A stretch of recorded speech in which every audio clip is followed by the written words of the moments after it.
ఒక్కసారైనా దుర్గాయై నమః అనాలి, లేదా కనీసం దుర్గా అని అనాలి ఒకసారి. అందుకే ప్రత్యేకించి ఆంధ్రదేశంలో ఒకప్పుడు ఇంట పుట్టిన ఆడపిల్లలలో దుర్గానామం లేనటువంటి కుటుంబం ఉండేది కాదు. ప్రతి ఇంట్లోనూ ఒక ఆడపిల్లకి దుర్గా అన్న పేరుతో ఉండేవారు.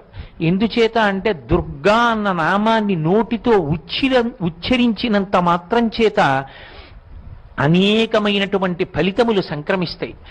దుర్గా ఈ ఒక్క నామంలో దకారాన్ని ఉచ్చరించడం చేత దైత్యనాశనం అవుతుంది. దైత్యులంటే రాక్షసులు. ఆ రాక్షసులు నశించినటువంటి కారణం చేత మనసులలో ఉద్రేకమైనటువంటి భావనలు, సమాజాన్ని పాడు చెయ్యాలి, సమాజాన్ని వక్రగతిలోకి తీసుకెళ్లాలనేటటువంటి ప్రబోధాలు ఉండవు. ఎందుచేత అంటే మిగిలిన యుగాలకి కలియుగానికి ఒక ప్రధాన